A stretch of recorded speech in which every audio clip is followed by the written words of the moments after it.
If you have clicked on this video, you are most likely struggling with climbing out of Diamond. Throughout the past year on my channel, many of you have grown as players besides me as I grow my content. Thus, while many of you may have started in Gold, you've climbed your way up to Diamond now, and a whole new set of challenges are set before you.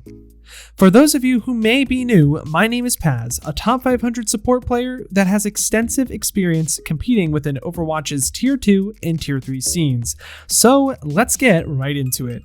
Within my previous two videos, I covered that you have to go in with the mentality that you are the problem, as well as various other tips. It is to my knowledge that many of you understand these concepts as they are extremely important.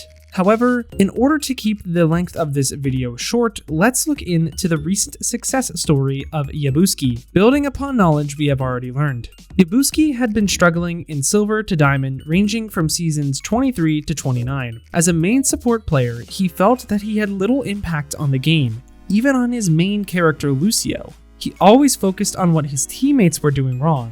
While this is natural considering Lucio is a heavily team-oriented character, it led to him making many silly mistakes that were costing him many games in the long run. It was not until season 30 that he finally hit Masters for the first time. But how?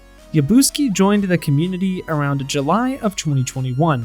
His main climb occurred after a VOD review I had with him that was actually posted on this channel as well for you all to learn from. But his climb didn't simply just start because of watching one VOD, it took time. So instead of guessing where his success started, I have decided to get the answers from the source himself, as that will not only be more accurate, but more organic as well. Yabooski described his transformation as a player in two different ways: mental and mechanical. He stated that he stopped flaming and focused on what he could do or change. Quote, "I can't improve myself when I'm constantly focusing on others. I realized that they are not going to be in every single game. Every time I found something that I did wrong and improved on it, I went up in SR anyways, so it's not like I'm gonna see them again." This is something that I tried to convey on the channel to a great extent. It is incredibly important that you only worry about the problems that you can directly control, in game and in life in general. It is simply illogical to stress yourself out on things that are out of your control. That is the definition of time wasted. A positive mindset is incredibly important while making your climb, but it isn't without a structured improvement process to improve understanding of the game along with raw mechanics. Keep in mind that every player is different in what they need to do to meet the mechanical level they need to in order to push to the next rank. Mechanics are different for every character. For example, while Reinhardt doesn't need to aim as much as Widow, he still needs to have a great understanding of how his shield works and interacts with other abilities in the game, like blocking shatters and splitting Transcendence and its healing effects. In this case, Yabooski is a Lucio player, so not only is aim important, but his movement as well.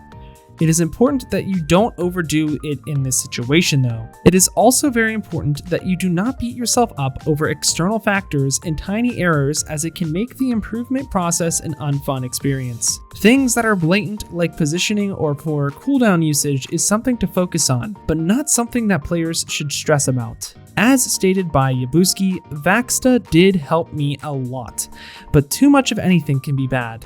Having good aim is cool and all, but making Kovacs your entire personality is not the way to go. 15 minutes across 3 characters that I'm mainly going to play before I play ranked helped me improve on each one. On top of this, he also stated that Lucio's surf lobbies were a great way for him to not only get warmed up, but also learn rollouts that he periodically used in ranked. If you do play movement characters besides Lucio like Wrecking Ball, Doomfist, Tracer, and other characters like them, it is important that you practice moving comfortably. Along the topic of training, the importance of warming up cannot be left uncovered. Remember the general rule that once you lose twice, you should stop playing? Because of this, it is important that you aren't losing your first game of the session. Maximize this by making sure you are ready to play. This doesn't need to be a crazy amount of preparation, but keep in mind that every player is different. Now that we have covered the mental and mechanical challenges Yabooski overcame, let us now look over what he has learned conceptually.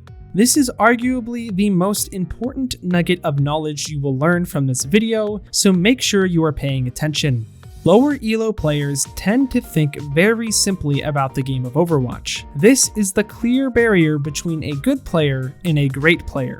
You must understand the cause and effect relationship of each and every choice you make in a game of Overwatch. In Yabooski's case, sure, he can use his beat to engage and win the fight quickly, but if their Zarya has grab, she needs to be killed first. If you choose to beat and fail to kill the enemy Zarya, you quite possibly threw the game for your team, even though you used the beat in an okay situation. The same goes for EMPs and other game-changing ultimates. There is never a one-shoe-fits-all answer to any situation in Overwatch. This is why learning how to think through the game is incredibly important to learn if you want to truly find results in Overwatch. But how exactly do I learn to think through Overwatch? What content is there for me to watch? While this may seem incredibly cringy and low to suggest, my content is specifically geared towards that. I create educational content that provides value because of my past competitive experience that you can't find on other channels, since they do not have the same experience I do. The specific way I coach players isn't by telling them the answers, but rather giving them the framework in order to get to the next level.